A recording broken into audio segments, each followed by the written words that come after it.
We provide you the platform to turn your dreams into reality. Give wings to your aspirations with KR Mangalam University. Iran से भारत आने वाले कच्चे तेल की खेप को चीन मोड़ने की खबरों पर केंद्र सरकार ने सीधा जवाब दिया है। दरअसल सरकार ने इन रिपोर्ट्स को पूरे तरीके से गलत और भ्रामक करार दिया और कहा कि तेल आयात को लेकर कोई भुगतान समस्या नहीं है। सरकार ने कहा कि सोशल मीडिया और कुछ रिपोर्ट्स में इस बात का दावा किया गया कि भुगतान में दिक्कत के कारण ईरानी तेल की खेप भारत से चीन भेज दी गई।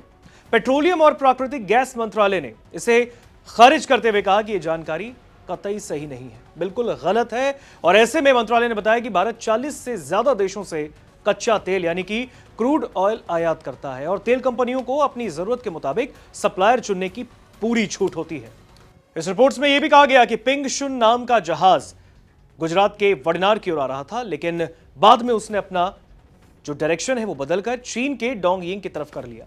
अब इस पर भी केंद्र सरकार ने कहा कि तेल के कारोबार में जहाजों का रास्ता बदलना स्वाभाविक है, सामान्य प्रक्रिया है, इससे बहुत ज्यादा बढ़ा चढ़ाकर नहीं बोलना चाहिए। कई बार समुद्र में ही व्यापारिक और संचालन संबंधी कारणों से डेस्टिनेशन बदला जाता है। सरकार ने यह भी कहा कि मध्य पूर्व में तनाव के बावजूद भारत ने आने वाले महीनों के लिए कच्चे तेल की जरूरत पहले से ही पूरी कर ली, यानी कि भारत में तैयारियां पूरी हैं। मंत्रालय ने भरोसा दिलाया है कि देश में तेल की आपूर्ति पर कोई असर नहीं पड़ेगा और सभी जरूरी इंतजाम किए जा चुके हैं। हालांकि एलपीजी को लेकर भी चल रही खबरों को केंद्र सरकार ने गलत बताया। सरकार ने कहा कि सी बर्ड नाम का जहाज 2 अप्रैल को बेंगलुरु पहुंच चुका है और इस जहाज में करीब 44,000 मीट्रिक टन ईरानी एलपीजी था, जिसे फिलहाल उतारा जा रहा है। हालांकि इस बीच बीते दिनों ही एक खबर सामने आई। बताया गया कि ईरान की तरफ से जो कंटेनर, तेल का कंटेनर भारत की तरफ आ रहा था, वो भारत आने की जगह, जिसे गुजरात के वडनार में आना था, वहां पोर्ट पर आना था, बंदरगाह पर आना था, लेकिन उसने भारत आने से एन मोमेंट पहले चीन की तरफ अपना डायरेक्शन कर दिया, चाइना की तरफ चला गया। अब ऐसे में इन दावों को केंद्र सरकार ने खारिज कर दिया।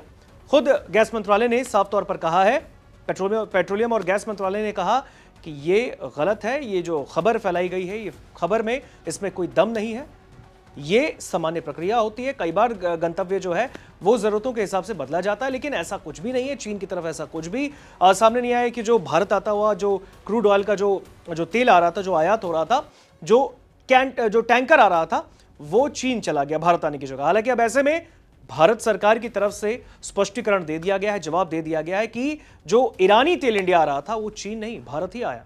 और ऐसे में बीते दिनों ही अफवाह उठी, यह खबर सामने आई, दावा किया गया, सैटेलाइट इमेजेस आए, कहा गया कि डायरेक्शन चीन की तरफ चला गया है। आखिर ऐसा क्यों, साउथ की तरफ क्यों गया?